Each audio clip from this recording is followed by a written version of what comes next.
live in stereo, cracking open a little sparkling beverage. I see we've got 16 people in here. Let's get the thumbs up.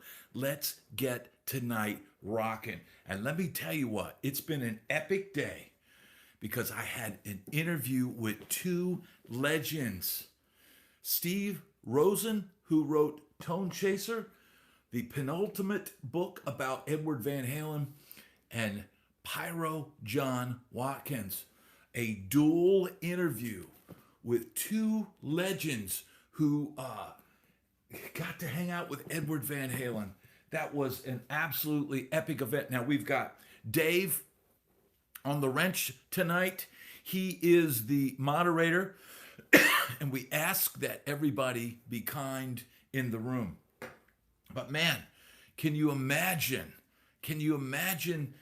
Pyro John and Steve Rosen together? Man, that was absolutely epic. And I'll let a little secret out there.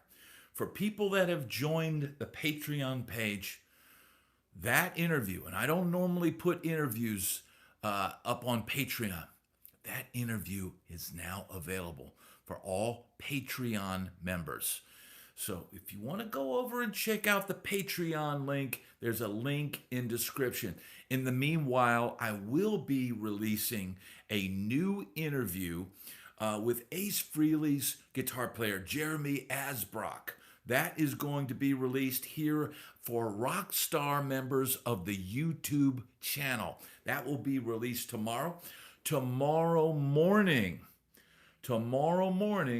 we got the interview with Final Resonance TV, Jeff Goebel, the man who does all the research on Edward Van Halen, and it's an epic interview, and it's a collaboration between our two channels. So that is going to be amazing. Scott Petrie, good evening to you as well. He's making tacos right on, dude. I tell you what, after I get done with tonight, tacos sounds damn good. Damn good. So Sunday morning special tomorrow with Jeff Goebel. That's a collaboration between two channels, Final Resonance TV and Bad Brad. And it's a great discussion about YouTube and Van Halen and music and playing guitar and all of that, man. And that is going to air tomorrow on this channel. In the meanwhile, we've got amazing stuff going on. And yeah, it's going to be a great time tomorrow morning as well. And like I said, Patreon members is a special treat. I know there's only like 4 or 5 paid members over on the Patreon page, but I do want to give every now and then, if you'll notice, there's new videos posted to Patreon that aren't available yet for the members. The 70 plus videos that are available to members of the channel on YouTube. And I'm gonna keep putting up new videos for YouTube, for all the YouTube members. And every now and then I just kind of give the Patreons something as well that's new and unique. So that's the deal, man. And yeah, we're glad to have everybody here. Glad to have Guitar Red here. We're glad to have Bo here. We're glad to have Dave Strong manning the wrenches tonight. And we ask that everybody please be cool to each other and be kind. Thumbs up, everybody. Let's get tonight rocking. Let me tell you something, man. Interviewing the two legends, the guys that wrote these two books.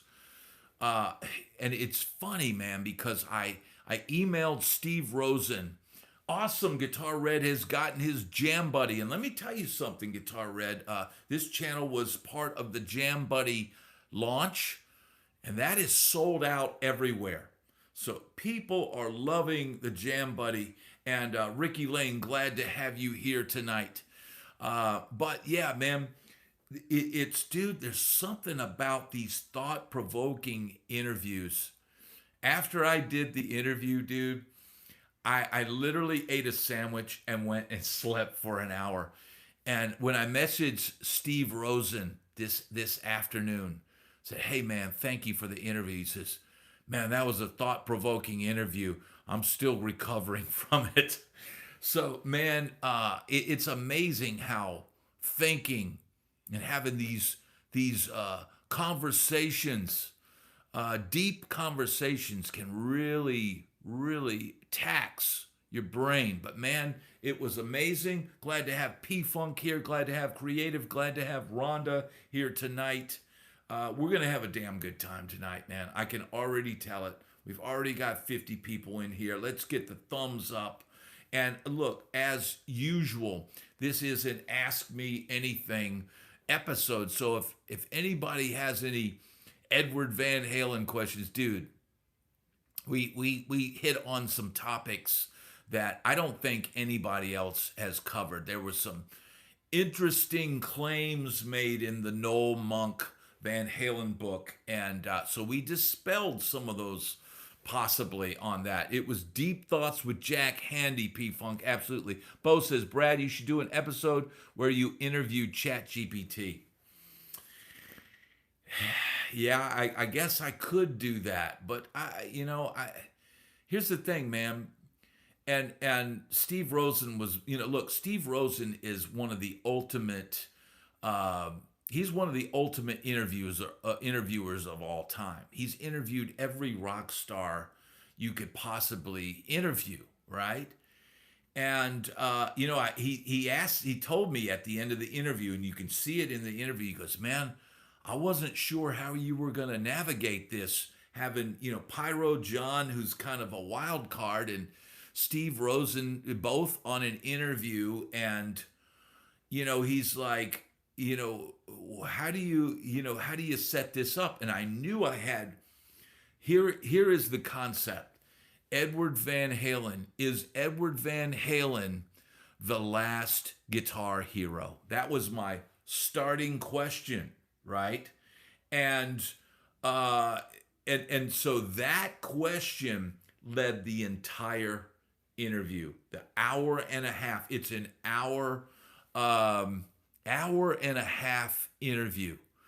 And here's the thing. I didn't chop it up like I normally do. Normally I chop them up into two parts. I thought, man, you know what? I don't want to break this up. I want to provide a full hour and a half of the content, and I don't want people to miss it. If you sit down and watch it, you're going to be able to watch the whole thing. And it's an amazing interview.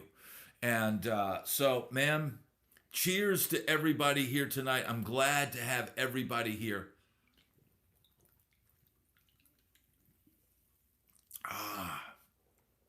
Delicious. So, man, that was an incredible experience interviewing both those guys. I'm gonna do more interviews where I get to chop it up with a couple of different people. It's a different dynamic. You've got to catch the rhythm of people. You try not to have any dead air, but you want to let everybody talk. And I think I did a good job of letting them say their piece and guide where the conversation. And we're glad to have Tim Todd here, who's my old buddy from the road. So Bo Dragon asks, Brad, if AI writes the best song ever, do you respect it? Here's the deal, man. I don't believe that AI can write the best song ever, because I believe the best song ever comes from the heart. I don't believe that AI has a heart. It's the Tin Man, right? And the Tin Man doesn't have a heart. So look, there are things that AI can do, but it can't have its heart broken and then write a song with the feeling of it. It's like that's the missing element. You can try to mimic a song about that, but so somebody is saying most AI lyrics have to be fixed by real people. yeah, that look, I have no doubt. I have no doubt that in Music Row, they're sitting around with their laptops when they do these writing sessions. And if people don't know what a writing session is, I'm going to give you the inside scoop in Nashville. And before AI, a writing session, they would literally, songwriters would schedule 2 or 3 writing sessions a day. And I got a writing session at 10 o'clock at Warner Music. And they go at 10 o'clock and they'd go meet 1 or 2 other writers. And it'd either be in a studio or in a writer's room. And they get together and they try to get in a room together and write a song, right? And before AI, I would imagine some of these guys would bring laptops and some of them would write their lyric ideas down, or maybe have some loops or have some kind of software there. More and more, the computer got entered into the equation. There was a time before computers where guys would show up with those little tape decks, those little miniature. I used to have a little mini cassette thing, and I would write my riffs. I would play riffs into that, and then and maybe jam for an hour, and then go, okay, that's a cool riff. And what if I take this cool riff and now I come up with another cool riff? And that's how music was done. But now that there's AI, if anybody in the writer's room gets stuck on a lyric, I guarantee you they're going to ChatGPT. I guarantee you they might even start the writing session with ChatGPT. So it's different times, man. And I from what I understand, that demo sessions are pretty much going away, because now with AI, they don't need to hire musicians to play on demos. They can just literally pop something in AI, and the demo comes out. So and then I think probably what they're doing is, once they have those AI demos, then they just they take the demo, they slide it over into a master session, and they start replacing what needs to be replaced with some session players to add some humanity to it. And that's why modern country sounds the way it is. That's why it sounds the way it is. And that's why artists like Marcus King and people that are playing it, live off the floor, that's why these artists are getting elevated, because people are craving something real. That's how it is, man. Did you ever play a show on Thanksgiving or Christmas Day? Chris Alexander. Great question. Man, I think I may have done a Thanksgiving. Yeah, I definitely played Thanksgiving at this blues bar in Nashville that would be open. And what we would do is we would I think we might even have played the late slot on a Thanksgiving. And the idea was, well, it's maybe better for you to go and sweat for 2 or 3 hours. Here's the thing. You don't eat a whole lot before a gig. So you'd have a couple bites of turkey and maybe a roll and a bite of some mashed potatoes or something like that. Then go play your gig and sweat your ass off for 4 hours, and then go home, eat a turkey sandwich, and pass out. So yeah, definitely. Now, Christmas Day, no gigs on Christmas Day. But what we used to do back in the day, Christmas Eve and Christmas Day when we were out in LA, is we always ended up at the Rainbow. The Rainbow did not shut down. The Rainbow would be open every night of the week. And some of the best times I had were, it was a sad day because I was far away from my family, but it was a good day because we'd end up partying at the Rainbow. So what would initially start off as a sad day would end up we would have a good time going to the Rainbow.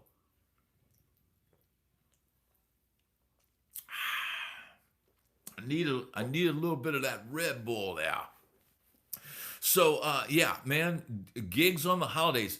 Shane Shrimp, Brad, was the gig you turned down from a well-known type artist or an upcoming act?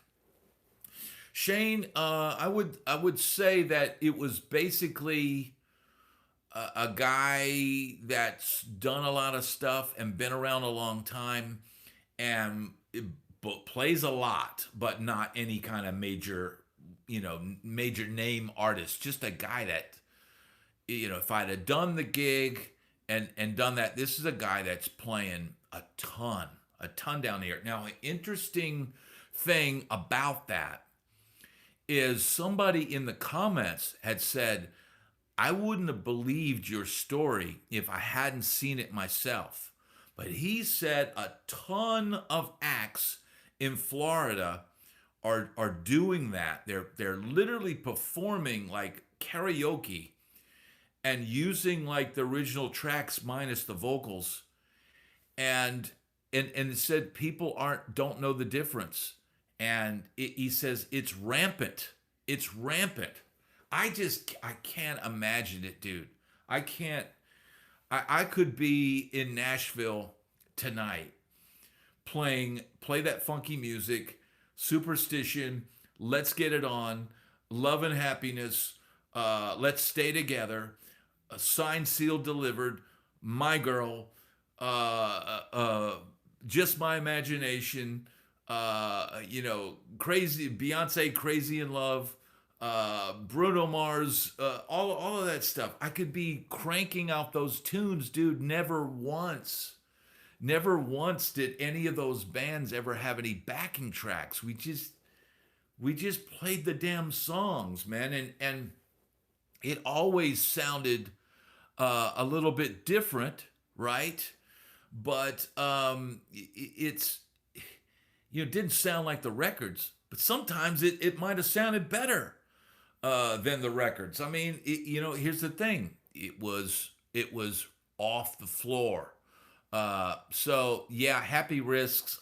It's a strange thing, man. And it is what it is, man. It might be Steve. Some of it built on laziness. He says. I think that's part of it. Look, look, dude. It's nothing like getting together with some musicians and seeing what the hell is. Hey, let's go do something. Let's go play a little bit.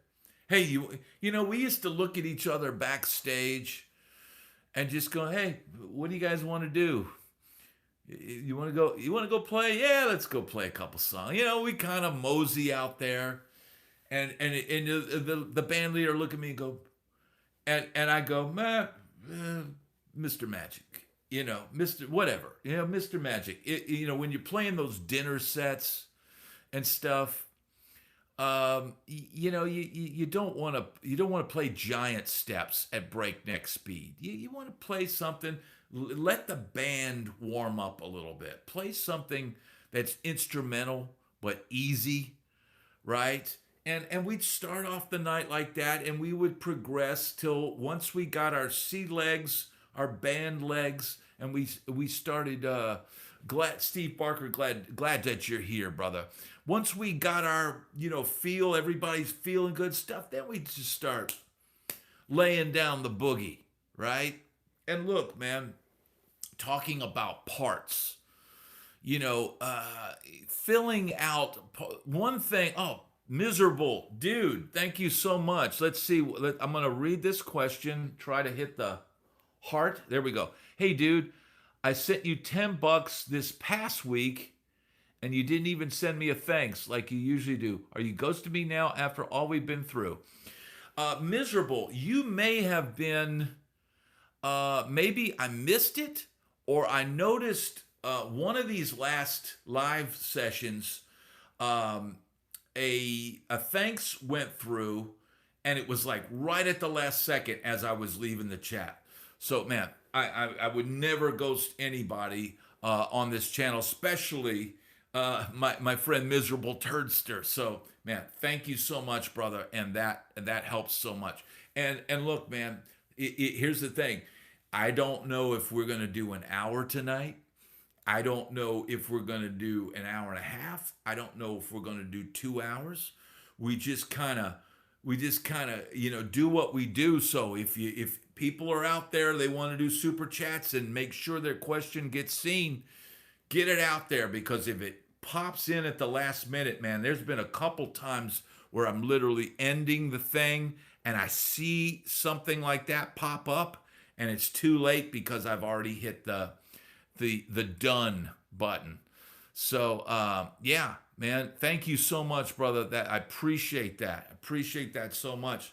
Need some rock and roll healing, miserable turdster. Man, look, dude, here's the healing. But no, I definitely not ghosting you, bro. And I try. Look, I try to reply to almost all the comments. Here's Mike, the Q. Let's see what he's got. Question: have you ever messed with Eastwood guitars? That's a great question, and I would like to, but I haven't. I've always admired the quirky, weird designs and stuff like that. But in a sense, I'm kind of a traditionalist, in that I like my hot rotted Strats and Tellys and Les Pauls. And then the traditional Strats and Tellys and Les Pauls. So playing those funky pawn shop kind of guitars is not really my bag, but I would love to try them out sometime. So Eastwood guitars, if you're listening, send me some. I know they do the Revolta guitars, which are designed by who is it, Novo. So I would love to check them out. Brad, do you think a Klon is worth the money? Scott Dunn, great question. Any piece of gear is worth whatever someone's going to pay for it. If I hit the Powerball tomorrow, would I rush out and buy a 59 Burst? No.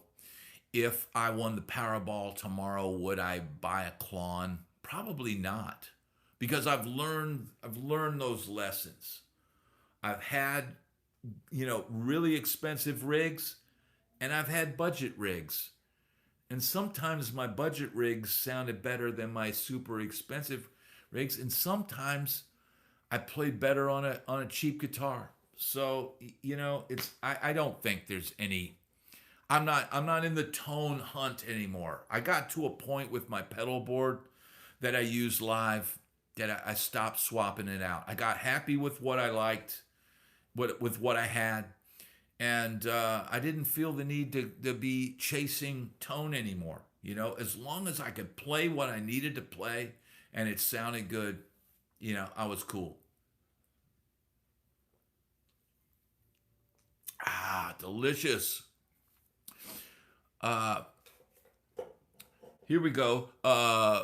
P-Funk is saying, Brad, how about the time the Blues Brothers played Mr. Magic at Bob's Country Bunker? Totally epic. They were expecting country and western. Got Grover Washington Jr. They loved it just the same. Did they? What did they play Mr. Magic? Is that what they were doing? I don't remember that. I know they played something that set everybody off. And look, man, I would be, if I had to go do Bob's Bunker or whatever, I would be in the same position as the Blues Brothers, having to play 2 or 3 country songs over and over again, because my country repertoire is very small. I don't even remember the songs I played for a couple of years. I don't even remember the songs I played on the road. I mean, I remember a few chords. I used to have to sing all those songs. I'm not sure if I had to step in and do it tomorrow. I'd have to have my iPad with the lyrics in front of me. So Freddie says he's been on the list for a King of Tone since January 6, 2021. Oh my God. I am on the list for a King of Tone, and maybe around that time too. And here's the thing. I bought the King of Tone last time, and it's one of those things where I'm not really using this, and I can flip it and make a couple bucks, and I end up selling it's just, dude. I mean, I've got. Didn't Joyo send me a King of Tone pedal here? So I've got that here. Miserable Turdster says full tone OCD pedals close to a Klon. Now I don't agree with that statement. To me, the full tone OCD has a ton of low end. The Klon does not have a ton of low end. The Klon is very much when you crank the gain, it's very mid, like a mid growl to it. But I like the J Rocket the Dude version 1 better than the OCD. I have both an OCD and a J Rocket the Dude version 1 on my main board, and the Dude gets stepped on more often. Well, Jason Lee says OCD is muddy to my ears. I think it's all the low end, man. It's got tons of low end. So Steve Barker says, dang, that Line 6 Stadium is like $2,400. Isn't it like $2,000? Here's the thing, man. They released more videos for the Line 6 Stadium, and I'm glad that I put an order in for one. I'm going to be using that a ton on this channel. I plan on using it a lot with my Synergy head. I plan on experimenting with that thing. I plan on doing a ton of videos. Tim Todd, man, thank you for being here, brother. Y'all have a great night. Catch you later. Later, dude. I plan on doing a ton of stuff with that unit, man. To me, it sounds really good. I'm not it has to be tube or I don't play it guy. I'm not a traditional Nashville guy. You can look at my guitar collection and answer that. I was the only one of the only Nashville players out there playing super strats. Chris Alexander says the launch for the Line 6 Stadium will be epic. I think it started to get epic today with the Chuck Levins demo. I thought that was really cool, showing how he built the patches. I can already, when I see these videos, I can already go, well, I would have done something different with the patches. Here's why these kind of systems are amazing. I can imagine doing a video where I set up, like, imagine you could set up a whole rig, like an Eric Johnson rig, and you could have that infinite delay thing that he does his chordal with. You could have a patch with that, with all the effects and amps in line. Then on the next switch, kick it over to his violin lead tone, dial that in, then have his fuzzed out, Hendrix-esque like tone, and have all three of those rigs on one, three different switches, and boom. And so getting these kinds of sounds and changing sounds, dude, if you're in a modern band where you got to go from like that tri-chorus LA Chang Chang clean, tone to some glorious, blown up, Marshall-esque type tone in an instant, without tap dancing all over the place, man, having something like that where it's one switch and instantly change your tone, it's pretty amazing. So Chris A says he has a friend who is working on his launch video. Said it's an incredible piece of gear. Well, man, I can't wait to get my hands on it, man. I really can't. Miserable Turdster, thank you, sir, again. He said, has anybody had any experience with Tone Tubby amp speakers? I have not, man. I'm not from, I've heard good things about them, but I really don't have any personal experience with them. I'm pretty much one of those guys that, as long as the speakers aren't completely horrific in whatever amp I'm playing in, I tend to just roll with it. Give me a couple vintage 30s and I'm happy. So I don't have that much experience with hemp speakers and all that kind of stuff.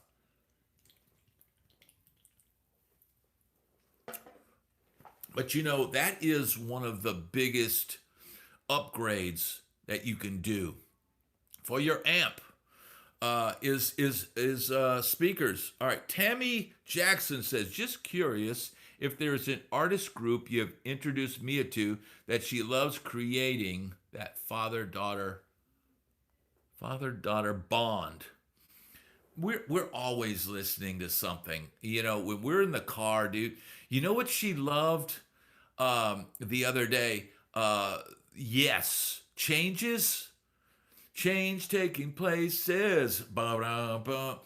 That intro to that is odd meter. Boop, boop, boop, boop, boop, boop, boop, boop, boop, boop, boop, boop. That odd meter thing, dude. She was going nuts when that came on the radio, and she's like, I love this. I love this.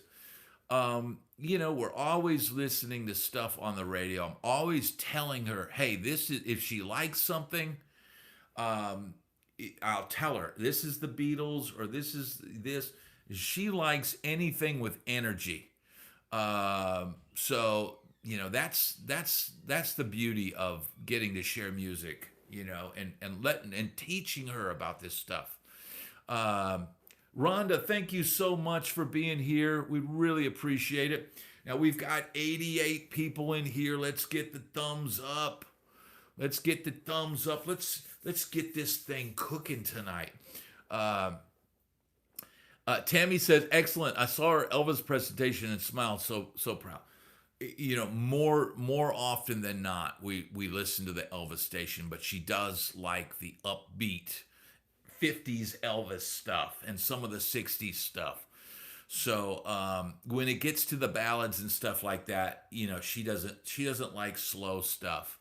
But what came on? What was that song by Kansas about play the game tonight? And it starts off really melancholy and sad in the beginning with the piano and the vocal. And she's like, Dad, change this. I don't want to. And I said, wait, it's going to kick in. Just wait. And then when it kicked in, she's like, yeah, I like that. So she's learning. She's learning about music. And here's, I will teach her stuff about, arrangements. I will say, hey, hear the arrangement of this. Hear how the guitar, there's a guitar over here and it's got reverb, and then there's this other guitar over there and there's no reverb. I'll point out stuff. Les Paul, thank you so much. Now, Les Paul made a great point. For everybody that's watching right now, I think we are about 40 or so subs from, 23,000? We're about 40 subs away from 23K. So everybody that's watching right now, if you have not subbed to this channel, please hit the sub button. It helps so much. And yeah, 23K. So I don't know if it says 23K yet, but we're damn close, man. We're damn close. So everybody that's watching right now, let's get that cooking, right?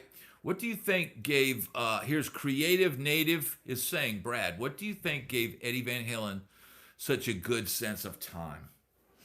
I think his innate feel and sense of time comes, it's genetics. I think his father could swing, and Alex could swing, and Eddie could swing. They, that is the key.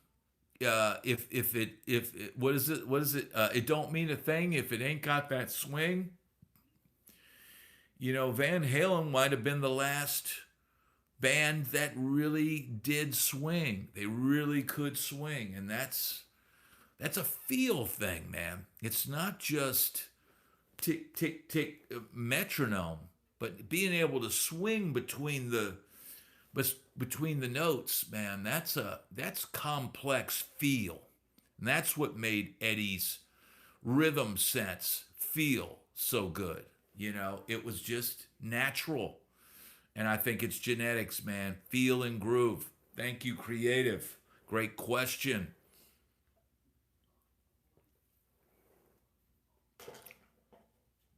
Okay, here's another good question. Mike the Q says, Bad Brad, do you find some makes and models of guitars intonate better than others? Well, absolutely. Absolutely. A lot of it depends on the bridge. A lot of it depends on the quality of the build. There are instruments, like they say, I think the historic, isn't it like the vintage, like a 59 burst, you can't fully intonate it. If you're trying to intonate a Telecaster with those little bridge saddles that kind of shift, it's not as accurate as individual saddles. So some guitars are much easier to intonate, and modern guitars are much easier to intonate than the vintage designs, right? There's a thing we used to joke, authentic tuning or vintage. It's like if a guitar is slightly out of tune, well, it's authentic tuning. Yeah, and another point, great point was made. Wraparounds are tricky. Wraparound bridge, you can't adjust it, right? Um, Edward Bliss is saying, how do you get that rock spirit attitude, dangerous and authentic, to take over culture again? It's been pop and rap for 25 years as a genre. I think the powers that be don't want it to be. And so it's got to become dangerous again. It's got to become subversive. And that's where rock and roll thrives. And kids have to rediscover the joy of putting their phone down and getting out there and rock. We got another question. Metal Keith, what do you think of Ace Frehley as a player? I think Ace Frehley was the perfect guitar player for that moment in time with Kiss. Nobody really replaced Ace. And what did they end up doing? Replacing him with a guy in the end wearing his makeup and playing Ace's licks. It never really got any better. Despite all the different people and different people that came in and out of that band, it was always Ace was the guy. So that's my take on it, man. And P Funk made a great point about the booze and accelerants with Edward Van Halen. I think that's here's a point. I'll pose a question to you out there. People were saying like the Fender Custom Shop has to recreate these relics of guitars for Stevie Ray Vaughan and Rory Gallagher and stuff like that, right? And they're trying to analyze like the sweat. Well, the reason why Stevie Ray Vaughan's Strat is because it was so destroyed is because of Stevie Ray's acidic sweat and Rory Gallagher's acidic sweat. And why was Edward Van Halen's guitars so, relict and all that? One is all of those guys played the hell out of their instruments. But dude, they were also imbibing, right? And when you're sweating out alcohol and whatever else is in your system, that's gonna probably rust your parts and rust your your strings and your finish and all of that. And you've got Dweezil Zappa, who has one of Eddie's old guitars, and there's literally there's like puke stain on the guitar. I mean, imagine Eddie's on stage and belches up a little, drool or whatever, and ends up on the guitar. The stain is still there. Let's see. Hello, sir. I bought a beginner acoustic guitar 2 years ago. I'm thinking of trading up. Do you have any recommendation for my next acoustic? Thank you. And that's from Chan Bayless. Man, I think the most important thing if you're a beginner guitar player is find an instrument that feels good in your hands. Get the neck in your hands and see if you feel like it's easy for you to play. If it feels good in your hands, that's the guitar. Listen to the guitar, play the guitar, and the guitar will tell you which one to buy. So that's the deal, man. Chris J. Carter says Yamaha APX 6600. I'm not familiar with that, but reasonably priced. Okay. Uh, wow. Freddie says he saw a dude throw an entire cup of beer all over Eddie and his axe at Daytona in '82, Dayton, Ohio. Well, that's the other thing, man. When you're on those gigs, man, whether it's arenas or bars or whatever, dude, your gear gets sprayed, it gets rained on. Your stuff really gets destroyed out on the road, and you can't just blame it on acidic sweat. That's just one thing. So New World Wellness is saying, kept your identity as a musician, not just a character. What helps you stay that flexible? And what should a player learn if they're not fluent in a bunch of genres yet? Understand that genres are just an approach. Listen to the approach of an R&B guitar player. Listen to the approach of a rock guitar player. Sometimes it's the same chords, but the R&B player might play the full, up to the sevenths or nines or 11s or 13s in their chords, and the rock player might play root and fifth. What's happening? So to be fluent in many genres, you need to understand music first. Be able to listen to it and go, I know what this guy's doing.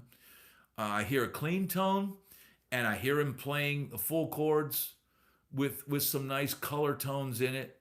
Or I hear what he's doing. He's playing these super fast pentatonic things with a distorted tone. You can analyze any style of music, listen to as many styles of music, and try to cop as much as you can. That would be my advice. P-Funk says everyone should puke on their equipment every now and then. Pouring a few beers over your amp after it's been on fire is good too. We do not recommend that. I don't want somebody saying you recommended that.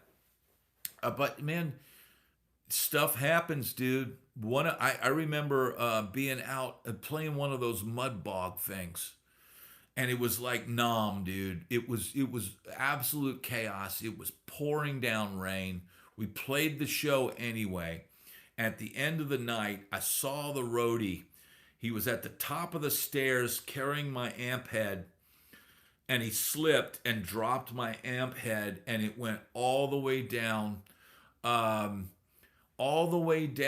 the stairs, bouncing off the stairs, and it was toast. It was toast. I had to basically replace the head myself, and it's like shit like that. I think maybe I got somebody to fix it and I got rid of it. Hey, make this thing work. And then I got rid of it. So that's the deal. P-Funk says pretty much everything he says should be taken with a huge grain of salt. Well, perhaps we all should be taken with a grain of salt. Because look, man, the reality is none of us are the be-all, end all. Shlomo says, got any crazy drummer stories? Always. Drummers are the most unpredictable and most important member of the band. If I've got an amazing drummer, then that's like, I mean, dude, give me a solid but not exceptional bass player, and give me an amazing drummer, and I can do some serious damage.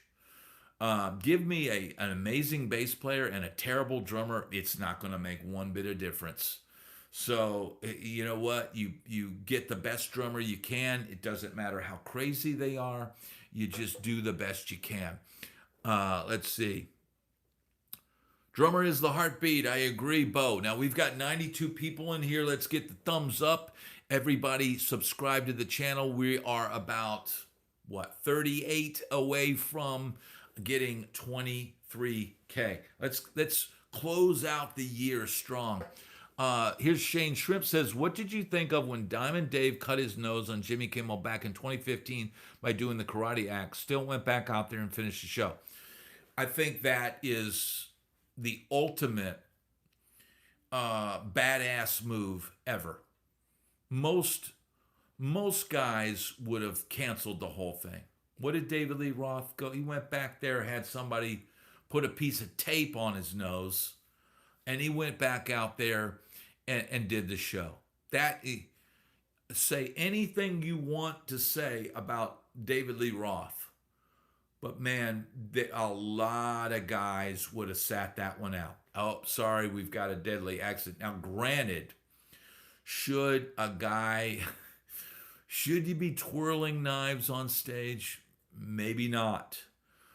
It's a miracle he didn't chop the whole thing off, dude. It's a miracle. Dave had a lot of instances where he damaged his nose. He did something at Pink Pop, didn't he, one time, and jumped and split his nose out. Bo Dragon says, Brad, any comments about David Coverdale retiring? You know, I kind of felt that, and there's a reason why I didn't do a video about it, but I kind of felt like David Coverdale was essentially retired. I know it wasn't like an official announcement or anything, but it just kind of felt like he's not going back out there. And that I kind of just already had that in mind. I think it's very commendable what he did. I like that he kind of paid tribute to John Sykes and some of the other fallen comrades in some of his posts about this retirement, and I think it's great. Shlomo Zuestein says, you ever play the Fremont stage in Vegas? That would be sick. Shlomo, I have played the Fremont stage in Vegas when the stage was right next to the Nugget. Played with Trick Pony there, and it was epic, dude. It was epic. In fact, I think I played there twice. The last time I played on the Strip, like an outdoor thing out there, I remember playing a big show. There's a picture on my Facebook. I'll have to dig it up. Maybe I'll put it in the community section. But dude, I'm up there with 2 JCM 800s. The band, I'm in the back, but it was a magical night, and an epic party ensued after the performance, and you wake up riddled the next day, and it's everything that you expect when you're a kid and you think about doing something like that. Stereo Stupid, how you doing, brother? Glad to have you here. Happy, thank you so much, brother. So, that's the deal. Oh, we got some guests. Are you coming in? Well, we were going to go look at the Thanksgiving lights. Okay. Can I? That's not really what we want. I think she's trying to show people that she lost a tooth. She lost a tooth, everybody. So if we have any tooth fairies out there, yeah. This is Dave says hi. He says Mia. Oh, hi. Can you say Mia? Can you say hi? Say hi. Tell them what we're gonna go look at. You're gonna go look at our Thanksgiving lights. We got Thanksgiving lights out there, and that's the I think deal. it's like a turkey. Everyone, do this dance. For all that want to subscribe. Yeah, hit the subscribe button. Yeah, and do this dance if you want to subscribe. Do this dance. All right, you guys go look at the lights. Yes. It's basically like a turkey and a corn and a I know what it is. I saw it already. Yeah, I'm just telling them. Yes. I gotta tell the people. Oh, yeah. Yeah, we definitely. And then tomorrow we switch it to Christmas. Okay, great. Yeah, tomorrow we switch it to Christmas, everyone. Bye. Bye. All right, close the dough. Right. Awesome. Thank you. Thank you, Scott. Thank you so much. Yeah. Well, it's different times, P Funk. I told my wife to put a quarter under the pillow or something like that. I think my wife put $20 under her pillow because that's all she had. Off work with the flu so I could catch you. Tobias, dude, I hope you feel better, bro. I hear the flu is going around, man. But man, glad to have you here. Thank you, Rad Guitarist, man. Thank you so much, man. I'm very, very lucky to be 59 years old and have a family. How about that? I'm lucky, dude. I'm extremely lucky and thankful. And it's a lot of work, dude. It's a lot of work taking care of those two. But man, it's a really great thing. So man, thank you everybody. So got to get that flu shot. I can't afford to get sick. Hey man, I'm a vitamin C and sunshine. That's the number one thing. I think being down here in Florida, dude, getting sunshine, dude, is like the best. That's the best thing for your health, dude, is getting out there, getting some exercise, getting some sunshine. And that's what we do down here. Thank you, Shlomo. Yes, I still got my due, bro. Here's the deal, man. All I gotta do, give me a hairband gig. We tease it out, right? Give me some goop, right? Give me some goop, and dude, I'm ready to metal it out, dude. I'm totally metaling, dude. Wig is rocking, bro. Look, what I would do, man, get this chopped a little bit on the top, dude. I'm ready to hit the strip, dude. So here's the deal. Wouldn't it be hilarious? Wouldn't it be hilarious if one of these rainbow, we get this channel to blow up. Then we get this channel to blow up, and then one year I do a opening slot at the Rainbow annual party. Bad Brad. Wouldn't that be friggin' epic? I get my old buddy Roger Carter out there on drums, and maybe Lance Morrison on bass, and we'll go out and play some old Boy Elroy songs or something, or my old grunge act, Room 303. I don't expect to get any. Somebody is saying, is that a Chibson Anaconda Burst? That's a great question. No, I showed this guitar last week. This is a real deal Gibson Les Paul Classic, but it does look like the Anaconda Burst, because when they came out with that with Slash, I thought, dude, just get a Gibson Les Paul Classic. This is an Irish Les Paul. This is the Erin Brach. However you say that stuff. I don't, but that's that, man. It's a super cool guitar, dude. I just had to, it needs to get played more. So that's why it's out. That's why I went through this whole setup and pulled out all new guitars, and it's already, it's a beautiful green, man. Yeah. And I realized, man, dude, I've got a ton of green guitars. So I'm not going to order any more green guitars, that's for sure. After all the gigs you hustled from Boy Elroy to Nashville gunslinging, what kept you chasing the music when the hustle got louder than the art? I just didn't want to do anything else. It's like, for a lot of years in Nashville, it was inexpensive to live.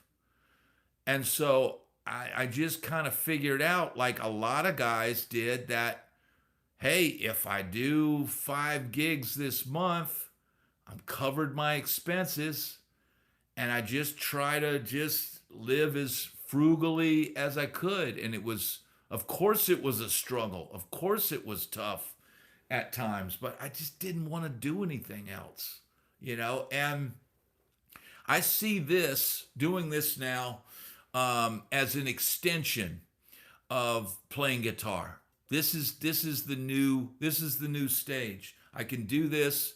Now you have 50-year-old groupies. Yeesh. Hey man, fans are fans, dude. And here's the thing: we're all older, right? So I'm not expecting, if I was. Here's the thing: it was crazy when I was 43, 44, out on the road. That's how I met my wife, out on the road. And my wife was like 29 or 30 or something like that at that time. It's like the country world, dude. You could be whatever age, and it's always the thing. So Paul Croce says, Bad Brad, black SG, red pickup, new on the wall. That's another one that I showed last week. This is a pawn shop special. It's obviously a refin. This black sparkle, crazy rainbow black sparkle. And it's a Gibson Les Paul Firebrand, but it doesn't really make sense because it's got the crest inlay, but it's walnut inside. If you open this up, the whole body is like walnut. The neck is walnut with an ebony board. So it's a weird guitar, and this is not the original color for this was poop brown. That's what the color of these were. So I'm not mad that I was able to get this for probably about $600, and it's got this wild finish on it. It's better like this than it would be a poop brown color. I was never a fan of those. So that's the deal. Now it's 57 minutes in, and we'll see. Are we going to do some overtime tonight, or should we call it early? Dave, how are you doing over there? We've got Dave as the only moderator tonight. Want to make sure that he's doing great.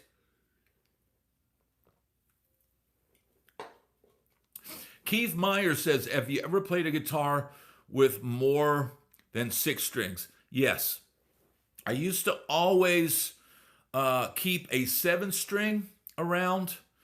And at one time, I found a crazy deal on an 8-string. But my experience with the 8-string was, this feels like tendonitis. It felt like a hand injury trying to play something with this wide-ass neck with these extra strings on it. And even with the 7-string, I started realizing that, hey, if I just put heavier strings on one of my guitars and tune it, then I don't tune it down low, then I don't need a 7-string. And for me, that was easier to play than trying to remember that, okay, this is a B and then the next string's an E. It just, to me, the way I discovered that really was being out on the road, and there was a band. It had there was a band out on the road, and the bass player had a bass that he had tuned the low E string down to B. And I'm like, well, why wouldn't I just do that with a guitar? So that's the deal. What is on tap for in the morning? So tomorrow morning, it's my collaboration with Final Resonance TV, Jeff Goebel from the Final Resonance TV YouTube channel. I think it's like an hour interview. It's an epic interview, and that will air. It's a collaboration between our two channels. His channel is focused on Edward Van Halen, so we do a lot of Van Halen talk and stuff like that, and getting his perspective. And that's going to air in the morning. So yeah, and that's Vince says he saw the last one.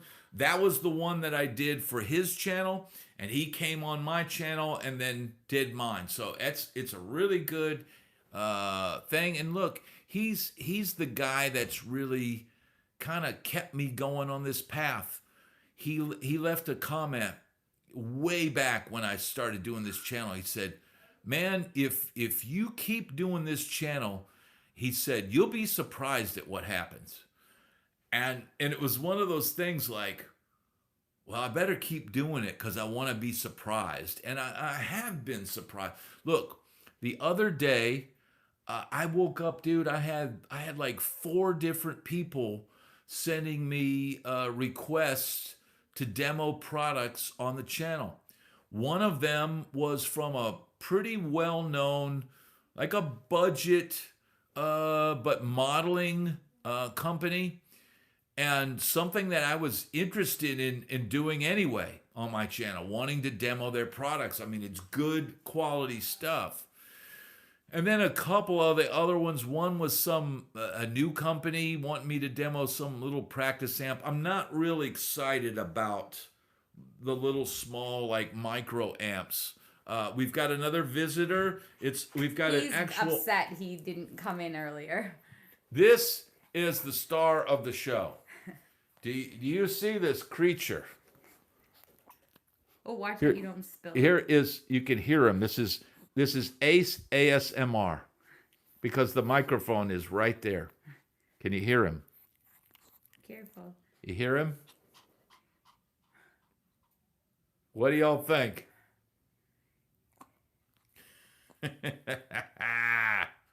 This is my guitar tech, dude.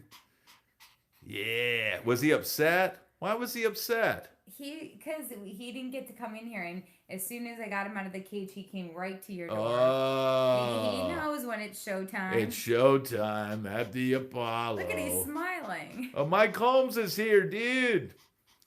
It's showtime at the Apollo. This is my tech, dude. This is my tech, dude. He's been cuddling me All all right. night. Okay. The winner is here.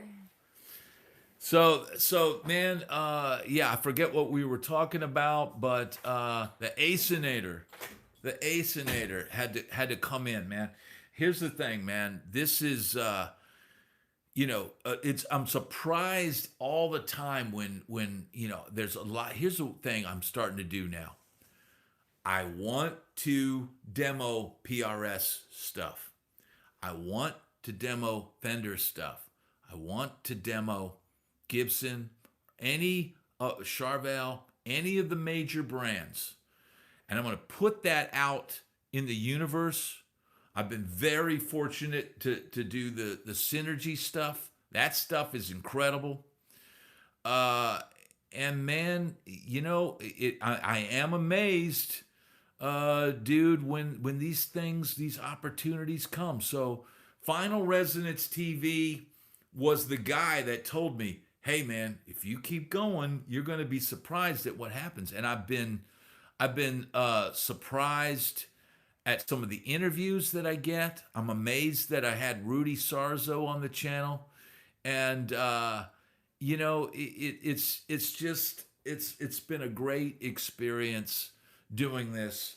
And man, I gotta give a big cheers to everybody that tunes in. And Chris Alexander, we will see you in the morning. And that's probably going to be it for me as well. We'll probably end tonight. But here's the deal, man. We're going to be on the road a couple of times, one time in this month. So there's going to be some content potentially from somewhere else. And then also in December, we might be out of town a little bit. It could end up juggling. The live events. There could be some adjustments. So we'll just stay tuned. If there's any time when these Saturday nights end up being a little bit later, or maybe change to a different day or whatever, I will let you know on the community page. I will make a post about that. And Richard Cross is saying you switched to left-handed guitars. No, it's still a weird thing with the YouTube app and the phone. I'm sorry that is still going on, but it is what it is. John Watkins. Is that Pyro John Watkins? Is Pyro John Watkins here tonight? If that is Pyro John, we'll have to do some overtime with Pyro John. Pyro John just got back from the KISS convention. So if that is Pyro John Watkins, Pyro John, identify yourself, sir. Look, dude, we had an amazing, awesome. So Pyro John, dude, I was telling them earlier. He's still at the KISS convention. Wow. So he's out in Vegas at the KISS convention, and was so cool to get his butt up at 7 a.m. On the West Coast and do the interview with Steve Rosen. And man, we had an epic. John, hey, here's the deal. Pyro John helped blow up the channel this week because I put out Monday morning the inside inscription, the never get off the bus. See that? Never get off the bus. I put that video out Monday, and that got the channel. The numbers go up and down. But that video about this book got the channel back popping up, the numbers popping back up, and it was an absolutely epic episode. And look, Pyro John Watkins interview is now available for all Rockstar members of the channel. That I tell you what, we'll probably do part one of the Pyro John Watkins interview. That will be next Sunday, 8 a.m. Eastern Standard Time. In the meanwhile, if you want to go ahead and watch it, make sure you join and become a Rockstar member. Rockstar members get early access to the interviews. And the interview for Pyro John and Steve Rosen that we taped today, that's going to be available for Rockstar members very soon. So, man, this has been an absolutely epic. This has been absolutely epic bit. And is that guitar second from the left a Champagne Sparkle? That one right there, that is a gold American. What was it? American Original. Remember the American Original Fenders? Yeah. Upgrade from Blues King to Rockstar for $299. You get access to Time Machine series, which is some footage of me playing with Steve Cropper and Charlie Daniels, and I'm going to get some Shock House footage and post that up there and all that. And also you get early access to the interviews. And it helps the channel out immensely. But man, if you're a Blues King member, you get access to over 70 videos. It helps the channel keep going. Don't be obscene. Double tap the screen. And look, I tell you what, I'm going to stick around. Let's get up to 100 thumbs up tonight. Let's get to 100. I want to see it. If you have not hit the thumbs up, since Pyro John is here, dude, I'm gonna stick around till we get a 100 thumbs up. And see, Happy Risk can tell you membership rocks, because you always get fresh content. You always get first view of the new videos, right? And that is a cool thing, man. I know. And here's the deal: the membership and the members, they guide the channel. You guys are my testing ground, right? I put out a video in the membership section, and I can tell by how many thumbs up it gets or how many views it gets if this video has potential to go viral.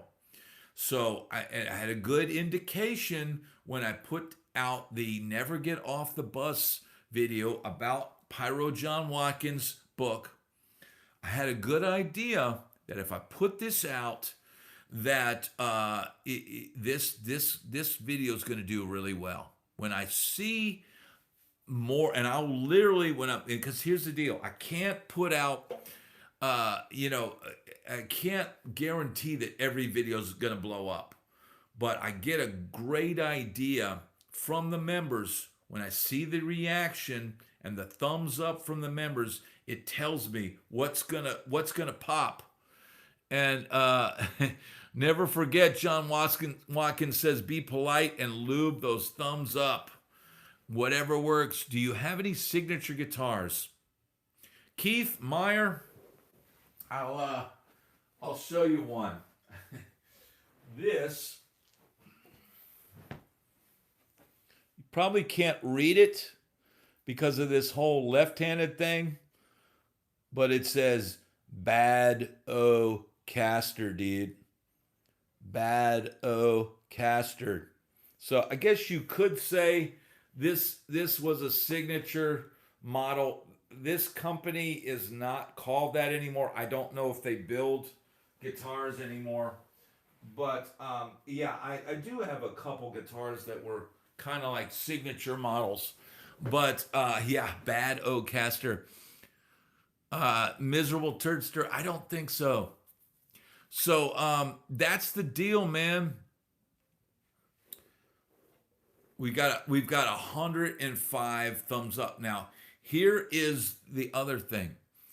If you have not subscribed to the channel, it doesn't cost a damn thing. And it helps the channel out. And here's the deal, man. We're super close to 23K. Dana! Oh my God. Now, everybody say hello to Dana. Dana is a huge contributor to the channel. And Dana has overcome some health concerns. And dude, he is kicking ass. And man, I'm so thankful and so glad that he's doing better.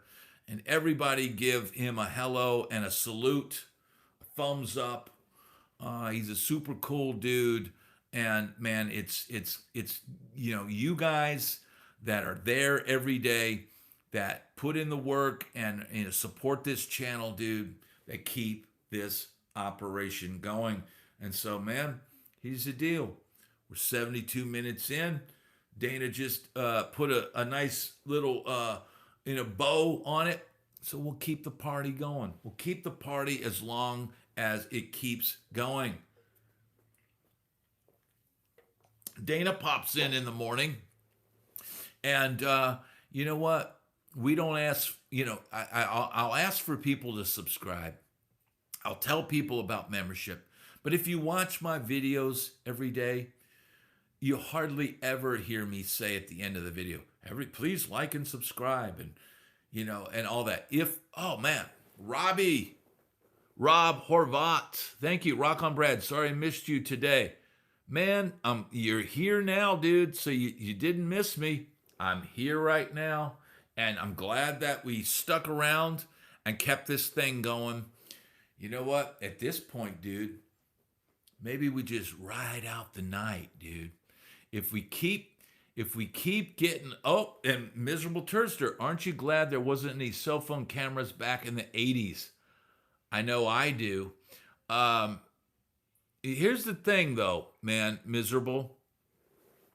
I would have liked to have more photos from back then. I would have liked to have more footage.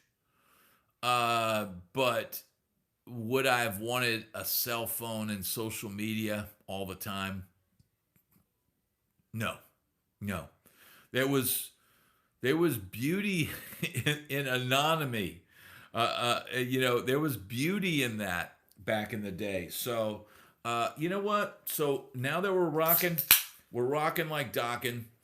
We're gonna have another fruit by the footage. Exactly. So I didn't see what happened, but we've got Dave taken care of.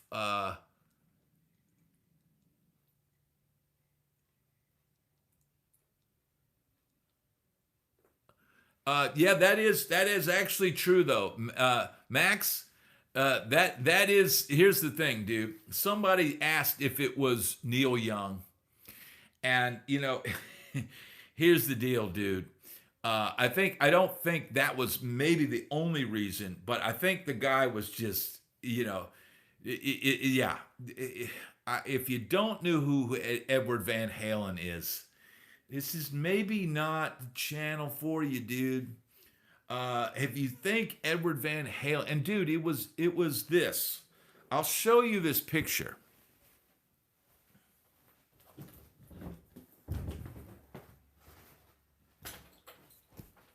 If you think this is Neil Young, if you think that is Neil Young, then you probably should be ejected, right?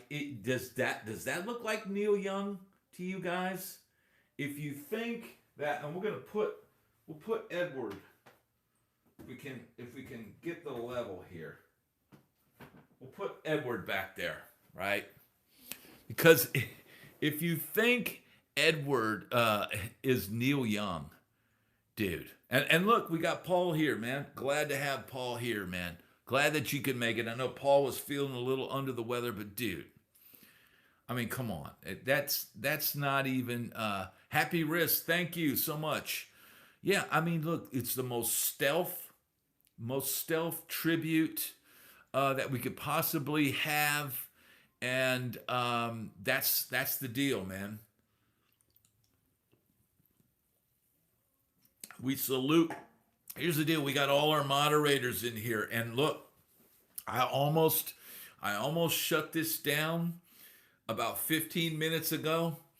And people, oh my God, Dana, thank you so much. Everybody give Dana a thumbs up on this post. I'm trying to hit the heart. Dude, amazing. And Dana is, like I said, a huge supporter of this channel. And man, it's all of you guys that keep this thing going. All the nonsense with the gigs and stuff like this, to be honest with you, I would rather keep this channel going and provide this community. I would rather build this community any day of the week than go play somebody's gig and be a sideman anymore. Playing, dude, I think maybe the way going forward for me, and maybe my wife is setting me up for it. If this gig, a lot of people that watch my channel know I might have a gig booked, at a local university here, and I will be the band leader for that, and I will hire the players, and I will call the tunes, and all of that, and that might be the way forward for me from now on. I'm not going to work for anybody else anymore, and that might be what I end up doing here. Maybe I end up doing gigs, but I'm not doing any more nonsense and having people telling me how to play and all of that. Mike P. Funk makes a great point. He said that Edward had that eaten grin that was such a big part of his character. We talked about that today with John Watkins and Steve Rosen. That was a huge part about, as a kid, watching Edward Van Halen on MTV, seeing this guy smile. John Coles, thank you for being here. Seeing Edward Van Halen looking like he's having the time of his life. I mean, did you not want to be that guy? We all wanted to be. I wanted to be that glorious, guy smiling and having a great time. And man, that the smile, it was infectious. And Steve Rosen made a great point in the interview about a diss that Jimmy Page kind of made about Edward Van Halen. So you'll have to watch that interview to hear that. But Keith Myers is asking, what did you think of Wolf? What do you think of Wolfgang? I think Wolfgang is a very talented guy, and he's living his life. He's doing his thing, and I think, you know what?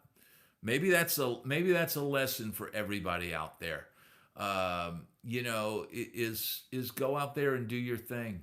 You know, that's the deal, man. You know, Wolfgang is not trying to ride his dad's coattails. He's playing his own music. You know, he could probably maybe draw more if he played some Van Halen songs or whatever, but he does what he wants to do, and that's the deal. Mike Holmes says, Brad, have you seen Page's Sun Dragon amps? I've never seen them in person, but I have seen them. I just don't know, do they even still exist? It seemed like it was a very expensive thing. And I know the original Jimmy Page Tone, wasn't it a Supro or something like that? And didn't Supro make an amp that was essentially Jimmy Page's amp? So, I mean, I don't know, dude. You know, it just did. Yeah, so Dweezil did a video on Page's amp. I have not seen that video yet, though. I have not seen that. We've been on here 81 minutes. 14K for the half stack. Dude. What would I get if I was gonna get a, like, what do you call it when you get your dream amp or something like that? I mean, as an old dude, I would get a 2-Rock, you know, like a 2-Rock, you know, Overdrive Supreme or something like that. I'm an older dude now. I don't need a Marshall stack. Give me a little 2-Rock combo that I can do my, you know, pseudo Robin Ford style playing on. And that those are like $5,000, $6,000, something like that. But man, 14K, forget about it, dude. Forget about it. Put a piece of gum on it there. Hence microamps. Amplified Nation. Yeah, that's another one. Amplified Nation. They sell those at Sweetwater. If I had, dude, if you know, but here's the thing, man. At this point, dude, I don't really need it. I got this Dr. Z over here. I got this vintage Fender Vibrolux. It's really all I need, man. You know, 6,500 for a 2-watt with an 8-inch speaker. Yeah, no thanks, dude. $6,500 for that, dude. That just doesn't make sense, dude. That does not make sense. Man, stuff is expensive now, man. The high dollar stuff. Put a piece of gum on it. Forget about it. Yeah, I just, dude. You know, I can't fathom how expensive stuff is now. Should Brad buy an Amplified Nation amp or a yacht? Yeah, that's the thing. Now, I wouldn't buy a yacht, but if I had an Amplified Nation amp, I would play yacht rock. So I would. Here's the deal.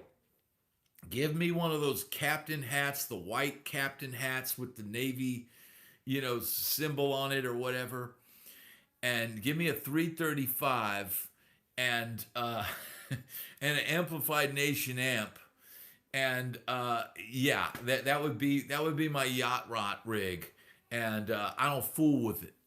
Hey, you know, I don't fool with it. So, you know, man, it just doesn't make sense. Here's the deal, man. Yeah, never take a gig on the SS Minnow. I don't want to do any boat gigs, dude. I don't want to do any cruise ships. The only way I'd do a cruise ship, dude, is if it was like it was booked and I was hired under my name and I'm making more than sideman money. Otherwise, dude, I have no interest in that. How many guitars did you tour with? Keith Meyer, that's a great question. Usually I would have like 4 guitars on the road. One would be the main guitar, the second would be the backup, the third would be like a 7-string or a guitar tuned down that would usually only be used for one song. And the fourth might be something that we just kept in the trailer for an emergency. So at the least, it would be 3. At the most, it would be 4. But I know there was probably a couple times where I might have had two spares that would just sit in the truck, and that's why I've got 3 road cases, and then I've got a couple other, like a plastic case that I bought for $1 at Guitar Center that has the logos, the road logos and stuff on it, and that would sit in there with something. I would never want to be out there and have something break and then not have an instrument. So you've got to have, obviously, probably more than 2.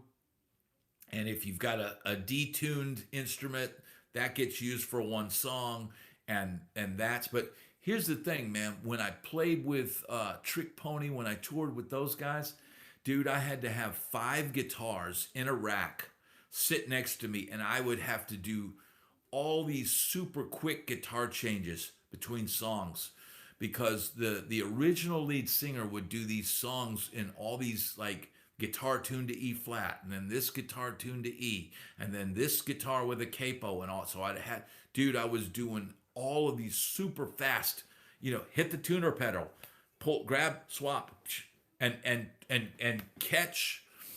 kick into the next tune as the drummer's going 1, 2, 3, because the show would go boom, boom, boom like this, and I pulled it off, dude. But that was a major thing when we ended up switching lead singers. Then all of a sudden I didn't have to do all that changing, and I would play one guitar the whole night. But man, originally, dude, that was a tough gig, because I would be, dude. And here's the thing. Then I'm realizing they're complaining because in their in-ears, well, the volumes are different on your guitars. I go, well, they're 5 different guitars. They have different pickups in them. They're this. And so it became an issue of trying to keep the volume the same on all 5 guitars. And the easiest way to do that was I just put a compressor on the board and ran everything compressed. But that kind of messes with the tone a little bit. I'm not a big leave a compressor on all night kind of guy. I kind of just like to have the dynamics of the guitar, and so that was what it was. But that's a tough thing, dude. With in-ears, your singers can really hear the difference. If you've got one guitar with hot pickups and then you switch to a guitar with single coils and the volume changes, and your sound guy's not able to make, quick adjustments on the fly, dude. It can be a problem trying to juggle all that stuff, dude. We've been going for 88 minutes, and I think maybe it's time to wrap it up unless somebody pops in with a super chat. I'm gonna thank everybody for tuning in tonight, and thank the moderators for being here. Thank you to Dave. Thank you to Paul. Thank you to Mike H. Thank you to P Funk. Thank you to Freddie B. Thank you to Happy Risks. Thanks to everybody that's been here tonight. MJB, Tristan. Tristan's asking, what kind of in-ears do you have? I have a set of Ultimate ears somewhere around here. I am your support animal. Thank you so much, everybody, for being here tonight. This has been absolutely epic, and I will see all of you guys, Guitar Red included, Mad Max included. I will see everybody tomorrow morning, 8 a.m. Eastern Standard Time, for the collaboration with Final Resonance TV. Thank you so much, everybody. Have a great night.